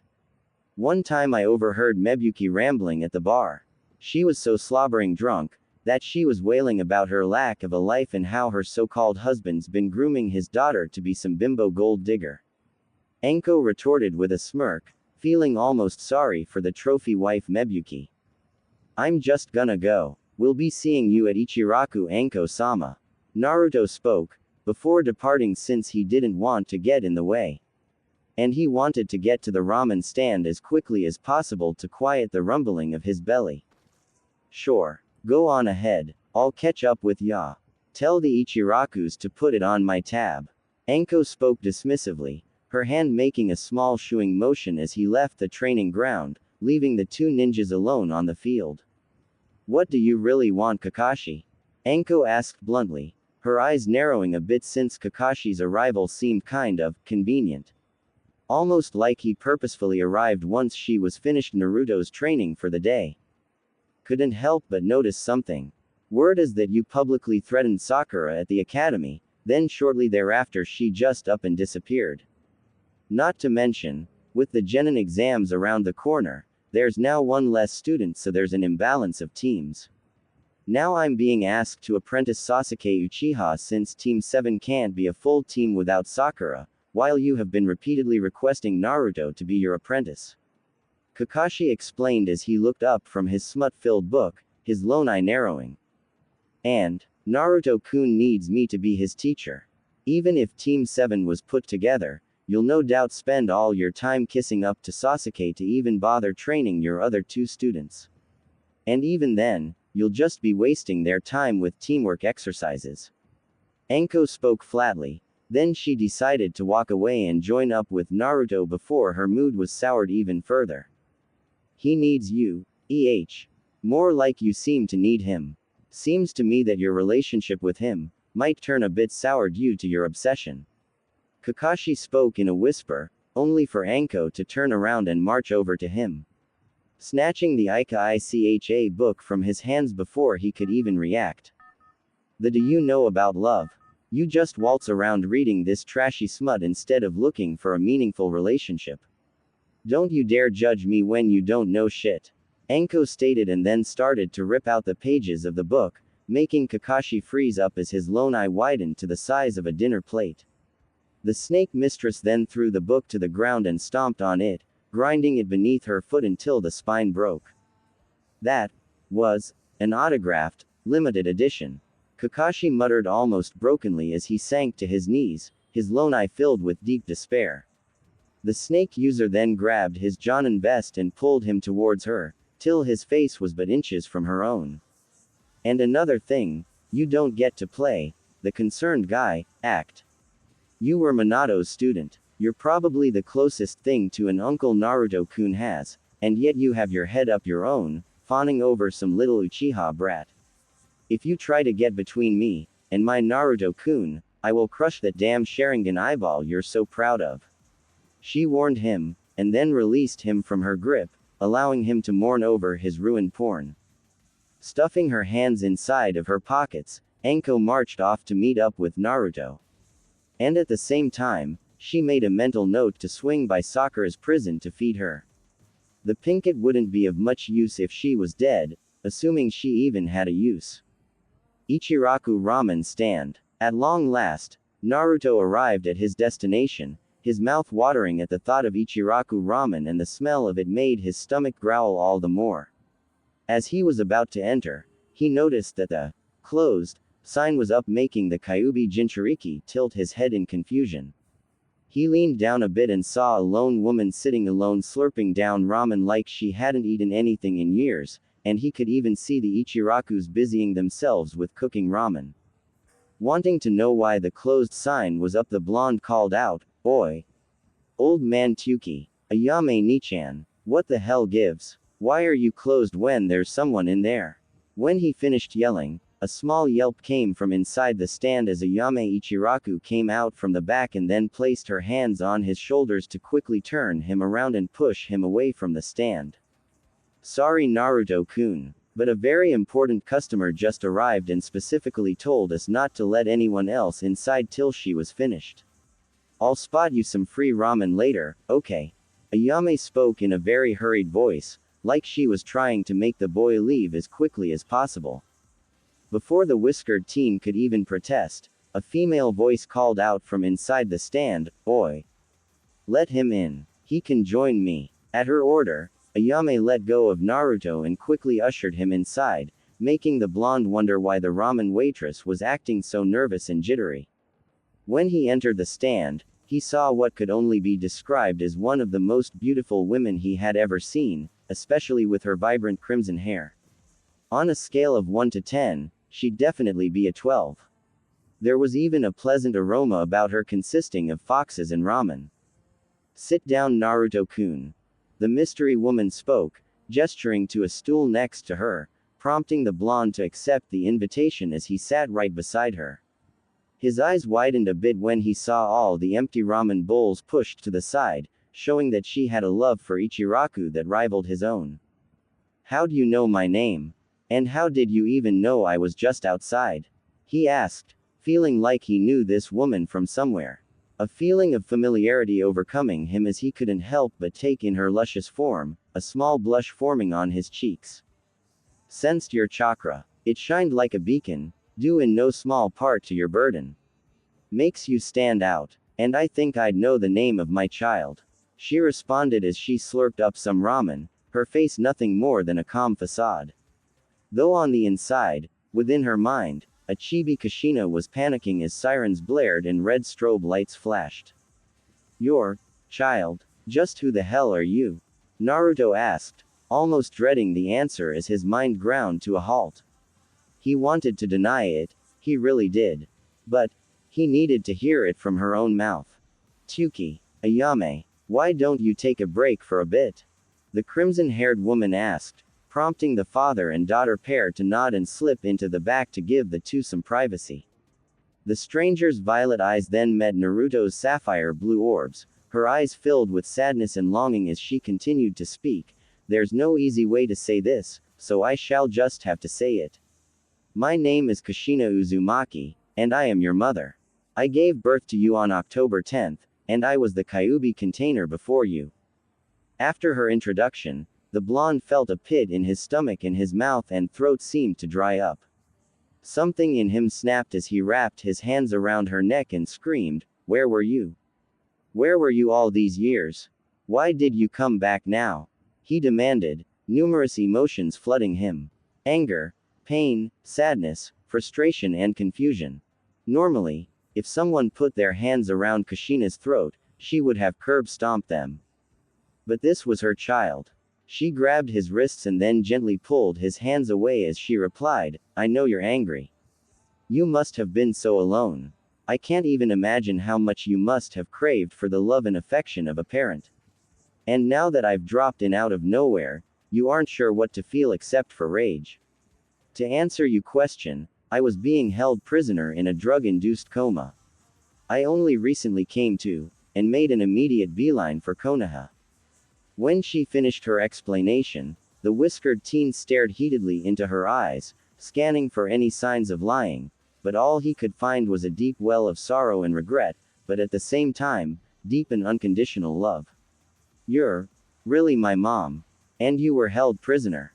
he asked almost hesitantly. "Need more proof I'm your mother? Come on, I have a witness that may answer some of your questions. Now close your eyes for a moment." She replied as closed her eyes, prompting the blonde to do the same, and when he reopened them, he found that the surroundings had changed from Ichiraku's humble ramen stand to that of a sewer. The air felt oppressive, full of anger and hatred. But there was another emotion, desire maybe. "What is this place?" he asked as he stared down the darkened hallway, and then realized his hand was loosely entwined in the hand of Kushina as she gently guided him towards some unforeseen destination. This is your mindscape. A space in the subconscious mind of a Jinchuriki where the Biju reside. Have you ever met the Kyuubi before? She asked at the end out of curiosity, though she felt like she already knew the answer since he didn't even know her name. I tried a few times to talk to the Kyuubi when I put two and two together about my status as its container. But I could never get in contact. Wait. You said earlier that you were the previous container. He replied and quickly put it together that the tailed beast would be able to provide testimony to support Kushina's tale. Yup. I'm going to introduce you. Kushina answered as they neared a gate-like structure with the tag labeled, Seal, on it. Inside was the form of the Kyuubi no Kitsune in all its glory, its head resting on its front legs as it seemed to be asleep, until a deep and rumbling voice spoke, I thought I caught your scent once more, Kushina-san. I should have known a simple flesh wound like that couldn't have killed you. The voice of the tailed beast then let out a deep chortling sound, obviously laced with a dark sense of humor. I wouldn't call being pierced through the stomach by one of your claws a flesh wound, seeing as how my body was severely weakened by the birthing process and with you being ripped out of me and my regenerative abilities were pretty much shot at that time. Kurama, may I introduce your current container, my child, Naruto Uzumaki. The crimson-haired woman spoke and then gestured to the blonde boy who nervously waved, already seeing that the two had some kind of friendly relationship. I see. Welcome, Kit. I am Kurama. You have my blessing to grovel at my feet and worship me. The beast spoke, its deep voice making it difficult to tell if it was joking or not. Though it was obvious the beast had a high opinion of itself. Kurama, we've talked about this. Your voice tends to throw people off in your bestial form. Kushina spoke with a sigh, gesturing at the Biju's large-sized body to emphasize her point, making a small sweat drop form on the fox as it sighed in some annoyance. Very well then, but I shall freely admit, your soft and squishy human forms fail to capture my true glory, and they are far too cramped for my liking. The fox grumbled as it was then engulfed in a bright flash of light. When the human's eyes cleared, Naruto gawked when he spotted a woman with gold and crimson hair, giving it a flame-like appearance. Her skin was a dark caramel color with the same whisker marks on her own cheeks with two fangs jutting from her upper lip, and her body was that of a perfect hourglass frame and a bust that could put a certain busty Sanin to shame, and there were 9 swishing rust-orange fox tails behind her. For clothes she wore a simple black kimono with a crimson sash and she wore no footwear. Overall, Kurama's human form could best be described as exotic, bestial, mature, and dignified. The air around her consisting of grace and poise, like a noble or a priestess. She blinked her dark crimson eyes a few times and then spoke, I despise this utterly hideous form. How do you humans stand to walk on 2 legs? This is completely undignified. Though Naruto-san seems to approve of it. He must have severely low standards. The Kyuubi no Kitsune spoke, pointing out the fact that the blonde was visibly ogling her form. In spite of your opinions, Kurama, many would find your human form to be very attractive. And it seems my son is no exception. But enough about that. I came here for 2 important reasons. Kurama, would you please support and cooperate with Naruto-kun as you did with me? And would you please help show yours and my memories of that fateful night? Kushina asked with a warm smile, though Kurama knew all too well that one doesn't say no to Kushina. Ever. Very well. But as usual my services won't be for free. Now, both of you grab a hold of one of my tails. Fair G to you, Naruto-san, this will not be a pleasant experience for you. Kurama warned the blonde as 2 of her fox tails extended towards both him and Kushina through the bars of the kitsune's prison. With a slow nod he grabbed onto the tip of the tail, and then felt his whole body freeze up as he witnessed the events of his own birth. The masked man taking him hostage and kidnapping Kushina. The forced release of Kurama and being put into a destructive trance that caused many deaths within Konoha. He saw his mother comforting him with a small toy, even as she barely clung to life. And then, He witnessed his parents' final moments. Tears filled his eyes when his mother tried to offer words of comfort, wisdom and encouragement to him, but he also felt anger that his own father, the Yondaime, forced the burden of being a Jinchuriki onto him. Though to be somewhat fair, they didn't have very many options as time was running out and they were both running on fumes at that point. And finally, from his own eyes, he saw the forms of Anbu in blank masks carrying the body of his dead mother away. By now, it was obvious that Kushina spoke the truth. I see. So that's what really happened. At first, I wanted to be angry at you, to blame you for not being around to raise me, but I can't anymore. It wasn't your fault you were taken. I can't hold you at fault when you didn't do anything wrong. I just wish you could have woken up a lot sooner. Naruto spoke as he rubbed away some tears in his eyes, with Kurama watching on stoically while Kushina had a downcast look on her face. The Uzumaki woman then pulled her child into a warm embrace and replied, "Me too. I would give anything to be able to turn back the clock and change the events of that night. But even that is beyond my power. I was never able to be your mother. At least not for the long term, but may I still be a part of your life. We can still be friends, and I promise to support you unconditionally, doing everything I can to make amends." At her words, he returned the hug, wrapping his arms around her as he answered, "I'd like that. At least, now I know you never abandoned me. You were taken. The people who took you, the guy in the mask, they're the ones to blame for everything that went wrong with my life." Naruto spoke at the end with some anger in his voice. "I already know who kidnapped me, and I shall be taking care of him soon enough. But still, the masked man is somewhat of a mystery. Only one Uchiha in history has been able to control Kurama. Oi, Kurama, was that guy in the mask really Madara Uchiha?" The evil Uzumaki asked with a raised eyebrow, since that question had been bugging her for some time now. Doubtful. His Sharingan was pretty strong, but his chakra lacked the same intensity as Madara. Not to mention the man in the mask smelled differently. He smelled wrong, corrupted, like rot. His scent both invoked some familiarity and much anger. But no, I sincerely doubt that was actually Madara himself. Kurama replied as she slowly blinked her eyes, a frown on her face suggesting that the very mentioning of Uchihas, especially Madara, put a bad taste in the kitsune's mouth. "I see. An imposter then. Naruto-kun, why don't you stay here and bond with Kurama? We can talk more later, and I have lots of things to take care of." Kushina spoke and patted her son on the head as she gently broke their embrace together. "Right. You mentioned that you know who took you. And bond with her?" Naruto asked at the end, glancing over to the kitsune who seemed to be staring down at him like he were a roach. "Yes. Bond. Take it from me, it is far better to cooperate with your tenant than treat her with disdain. Kurama's not a bad person, but certain life experiences and dealings with humankind has left her bitter and jaded. So, do try and get along." With that said, Kushina vanished in a flash of light, leaving her son alone with the Biju. "Allow me to make this clear, if you wish for my cooperation and services, you must provide some accommodations." The kitsune spoke bluntly as she lowered herself to the floor and gracefully sat on her knees. The whiskered teen turned towards her and rubbed his head a bit in confusion. "What kind? You're kinda stuck in my mindscape, so there's not that much I can do," he replied, making the Biju shake her head in annoyance.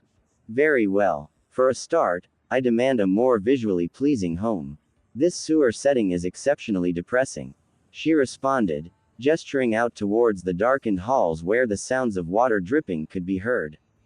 "Oh, right. I see your point. How about this? If this is my mind, I can set the rules right. What if I gave you permission to make whatever changes you want in here?" The blonde asked, hoping his offer might help get in the kitsune's good graces. However, her face was rather difficult to read since it seemed to show very little emotion. But then a small smile graced her lips as she replied, "I accept your generous offer. At least this way, I can change and decorate according to my own tastes." I may soon grow to tolerate your presence more. And if you continue to please me, I would happily accept you as my slave. At that last statement, the blonde couldn't help but sweat drop a little bit. Not entirely sure if being enslaved to the Kyuubi would actually be a good thing. Now then, let's see about changing this dreary sewer. Kurama spoke as she clapped her hands, and then the scenery changed to nothing but a white void to erase everything in sight and to provide her with a blank canvas to play around with. Real world. Ichiraku's. Kushina's eyes fluttered open as she awoke in the real world again, with the Ichirakus themselves standing behind the counter as they had patiently waited for her awakening. The crimson-haired woman smiled and spoke, "Thank you for your time and patience. I shall be leaving you so you may continue your business as normal. I'll come by later to settle my bill." At her words, the father and daughter pair nodded in appreciation as Kushina scooped up the seemingly asleep form of her son and carried him outside, only to be met by the waiting form of Anko Mitarashi. "Yo, I knew you were back. Ichiraku's wouldn't let me in, so I decided to wait. Were you doing that Biju meditation thing with Naruto-kun?" The purple-haired woman asked with a cheeky grin.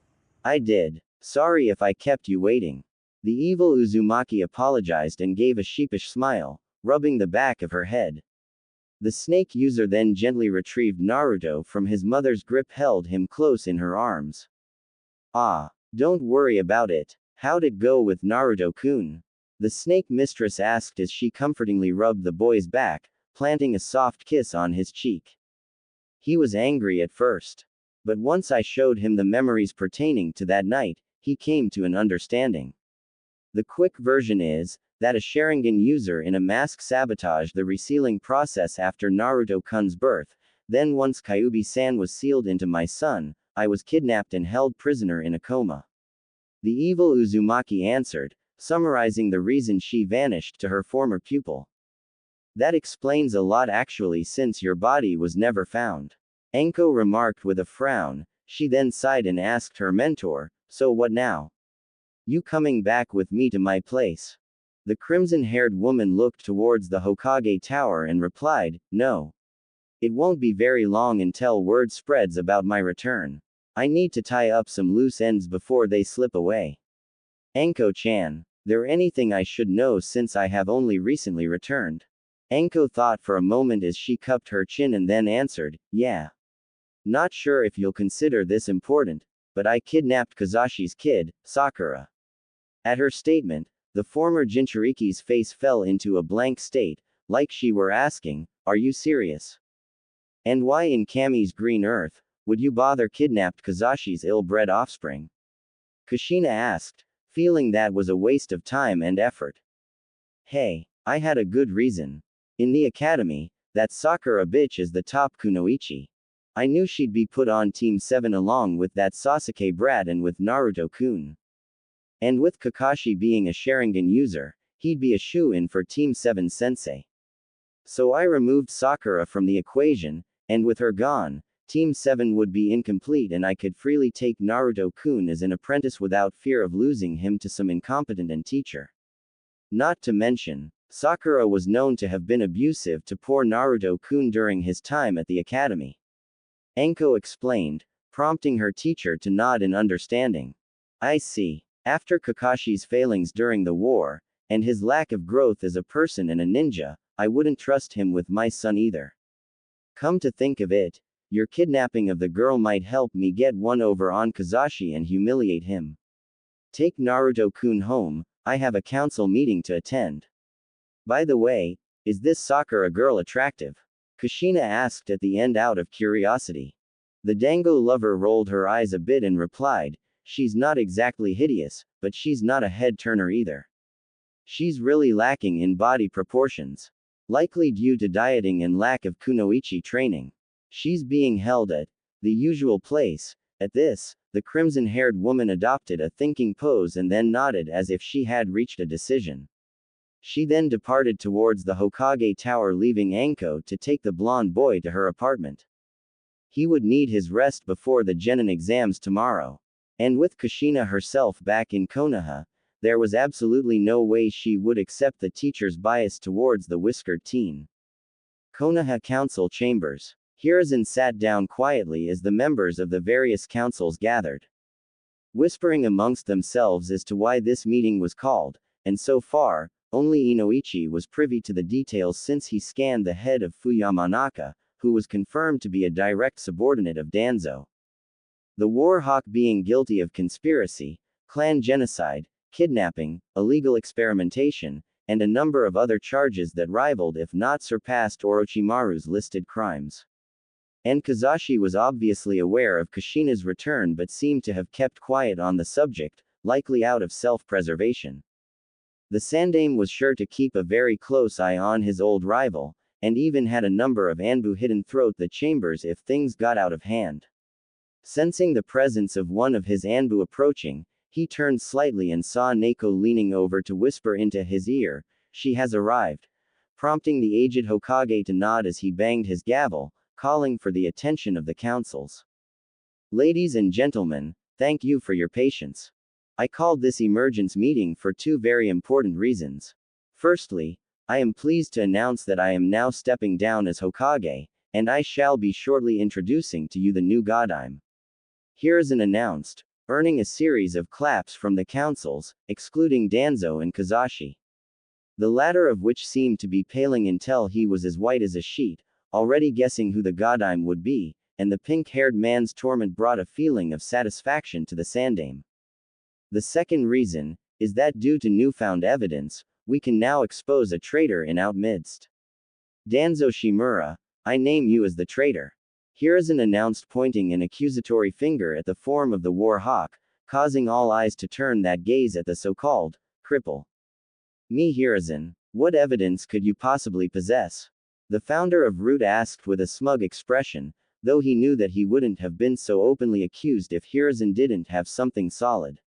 With a snap of the Hokage's fingers, Inoichi reached under the table for a moment, and then placed a large container on the table for all to see. The floating head of Fuyamanaka visible through the glass window.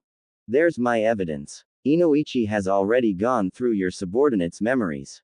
We know everything now. The orphanages you own to continue a fresh supply of recruits, the experiments on your mutated arm and the implanted Sharingan eye, your involvement in destroying the entire Uchiha clan instead of the guilty few, your dealings with Orochimaru. All of it. You're finished, Danzo, and by the power vested in me as the Sandaime, I hereby pass the means of execution to the new Godime," Hiruzen announced coldly, his face hardening into a steely mask which lacked any emotion. Before Danzo could even open his mouth, a rust-covered blade pierced through his stomach and in one swift motion, his bandaged and mutated arm was ripped clean out of its socket and tossed onto the table. From behind Danzo's seat emerged the form of Kushina Uzumaki, who was grinning widely at her entrance, and at finally being able to gut the War Hawk. "Evening, Mr. Gloomy Gus. Did ya miss me?" "My sword certainly didn't. You." Danzo choked out as blood began to spill from his mouth. "Yup. Me," was Kushina's curt response as she grabbed the old man by the throat and chucked him onto the table, making a loud thudding noise as she sidled up next to the War Hawk's form and pulled out a kunai with a flick of her wrist. "If I remember correctly, I promised that if you ever interfered with me or my family, that I'd rip your guts out. Well, time to pay the piper, old man." With her intent made clear, Kushina plunged the kunai into the wound left behind by her sword, and then dragged the kunai downward to cut open Danzo's belly. The crimson-haired woman then grabbed at the ribcage and pulled it apart with one strong tug, making a loud snapping noise. Contrary to what a lot of people may think, the human body has a lot more guts than you'd think. So it can take a while to pull it all out. Kushina spoke in a casual manner and then started to dig her hands around in her current victim's belly and started to pull out the intestines and toss them in the space between the Root leader's legs. The scene made numerous members of the civilian council turn green in the face before puking all over themselves or more mercifully passing out and fainting. Think of it like pulling out a long, wet and very squishy garden hose of some kind. The evil Uzumaki spoke as she continued yanking out the intestines, her hands, face, and clothes soaked in blood. All the while, Danzo writhed in pain as he was drowned in his own blood. With his mutated arm gone, there was only one means of escape. He'd have to use Shisui's implanted eye in his concealed eye socket to use Izanagi and escape. While he didn't want to lose the power of Shisui's eye, he didn't have any choice in the matter. He tried to focus chakra into the implanted eye, but then Kushina crushed it beneath her thumb. Oi, let's not have any of that overpowered Sharingan shit. You forget, I'm an expert in chakra sensory. I sensed that implanted eye from the jump. Felt familiar too. Did that one in your eye socket belong to that Shisui kid? Ah well, won't be doing you much good anymore. Now where was I? Oh, yeah, time to put you out of everyone's misery. The evil Uzumaki muttered as she grabbed some of Danzo's intestines and then looped it around his neck and tugged, now garroting him with his own guts. The aged war hawk reached out, his lone eye pleading for help, until his hand fell down and gurgling noises escaped his lips. Having finally died, and being freed from his gruesome end. With a content sigh, the blood-stained Kunoichi released the corpse of Danzo and smirked. With that done, she clapped her hands and began to speak. Enjoy the show, ladies, gents and vermin. Now then, time to move things along. As your new godime, I hereby announce that the civilian and elder councils are permanently disbanded. Earning a series of gasps from the groups who were going to be rendered defunct. You can't do that, Kazashi shouted in outrage, temporarily forgetting his fears now that his power and position were threatened. Oh no, try and stop me then. Kushina retorted with a grin as she brandished her rusty katana, making a, come here, motion with her finger, almost daring anyone to try. When no one stepped up, the evil Uzumaki continued to speak. I am aware that this village has been unkind to my son, whom you all must know as Naruto Uzumaki. So, if anyone continues to mistreat him, I'll see to it that punishment is duly handed out. And Kazashi, I was recently made aware that your daughter was very cruel to my son. As reparation, I'll be taking her as a slave for the Uzumaki family. What, my child? So you did have something to do with her kidnapping? I won't allow. The pink-haired man shouted, only to be cut off when Kushina placed the tip of her sword to his throat. Won't allow what? How about this then? I'll see to it that your daughter is released, free from harm. But in exchange, you must die by my hand. A life for a life, I think that's a fair enough trade. Kushina spoke in a sickly sweet tone, prompting the now former civilian council head to dryly swallow. Take her then. Just, take her. She couldn't even attract that damned Uchiha brat's attention anyway. Kazashi replied, making the shinobi council and Sandaime glare heatedly at him for so easily tossing aside his daughter. A low chuckle came from the evil Uzumaki as she slowly shook her head and spoke in an unimpressed and disappointed voice, so quick to abandon your daughter to save your own skin. Makes me wonder what Mebuki-chan ever saw in you. At her statement, the pink-haired man's face turned a dark shade of red in rage as his form shook violently at being made a fool of in public like this. You just wait, without the civilian council, you'll be so buried in paperwork that you'll quit before the week is out. Kazashi spoke, trying to get the last word in to try and save face, but the violet-eyed Kunoichi didn't seem all that concerned. I'm not that worried. I'm infamously tenacious, and I know a few tricks in speedily processing paperwork. She retorted in a dismissive voice, and then gave a victory sign as she marched out of the chambers. Just as she reached the doorway, she turned on her heel and continued to speak. Oh, Reet. I almost forgot something. I now hereby announce that the Uzumakis shall be an officially registered clan of Konoha. Council meeting adjourned. She shouted and then exited the chambers with the doors shutting behind her. With the evil Uzumaki gone, one of Hiruzen's old teammates Kaharu spoke up. Hiruzen. You have to do something. With that woman in charge of things, she'll ruin Konoha inside of a year or less. Sighing, the Sandaime pulled out his pipe and lit it as he replied, I'm retired and no longer the Hokage. It's out of my hands. I am finished playing mediator between a bunch of whiny civilians that only care for money, and the loyal shinobi who work to protect this village. If Kushina-sama says that the civilian and elder councils are disbanded, then they are disbanded. Her word is now law.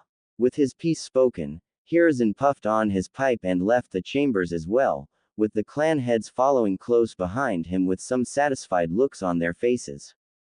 The power balance of Konoha's government now lied exclusively in the hands of the shinobi. With the evil Uzumaki now returned, Konoha would not have to fear for another long-term war.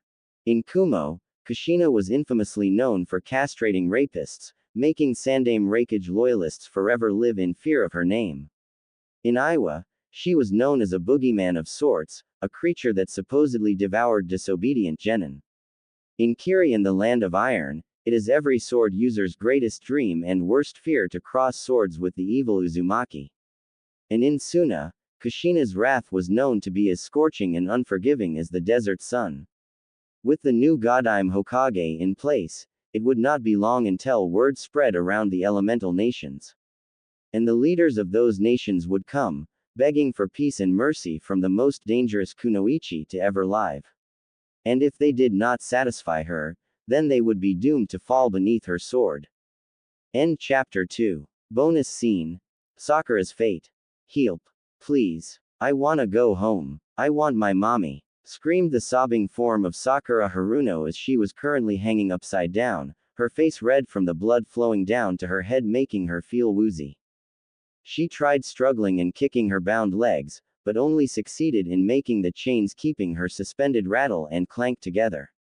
She heard a door open, making her gulp in fear, believing that the crazy snake lady was coming, but instead it was a woman with crimson hair carrying a rusty katana. Hey there, sunshine, the woman greeted, making Sakura sigh in relief at the prospect of being rescued. Thank Kami you're here. You have to get me out of here. That damned Anko woman kidnapped me. Sakura shouted and made her chains rattle again for emphasis, earning a chuckle from the stranger who shook her head, confusing the Pinkett. I don't have to do anything. Name's Kushina, Kushina Uzumaki. I'm your new owner. The violet-eyed woman introduced herself with a sinister giggle, making the fangirl's blood run as cold as ice water. Owner? What do you mean owner? Sakura asked, in confusion. Instead of immediately answering, the crimson-haired kunoichi pushed a nearby button, making the Pinkett drop to the floor with a loud thud. The girl glared at her for a moment, but it melted away into a look of fear as the stranger approached a tool box sitting atop a stool. I held your daddy at sword point, and gave him to choice to sacrifice himself and set you free, or to save his own hide and let me keep you as a slave for my family. He chose to throw you right under the bus. Kushina answered as she pulled a small device from the box, the fangirl's heart sinking down in her chest at the news, though for some reason, it didn't actually surprise her. Wah! What are you going to do to me? The Pinkett squeaked out in fear, wondering what this woman had planned for her. The crimson-haired woman turned around, revealing the object in her hand to be a bottle cap opener as she approached. Well, before I put the slave seal on you, I was thinking of giving you a hands-on demonstration of what happens to people who hurt my son. Kushina responded with a humorless laugh, clearly about to take some measure of joy in what comes next. Your son, Naruto. Naruto's your kid. Then where the hell have you been? Sakura demanded, futilely trying to crawl towards the door, only to find a hand on her ankle, pulling her towards her soon-to-be master. In a coma, unfortunately. Now, how about we start with bending some things in ways they aren't meant to bend? And then we work from there. I think you might have more value as a slave than as a kunoichi. Kushina coldly responded and grabbed one of Sakura's fingers, placing it into the bottle cap opener, and then tugging upward making a loud, snap, noise followed by the screams of the Pinkett. Kushina knew that it may take a while to properly train this girl, but with such a low tolerance for pain,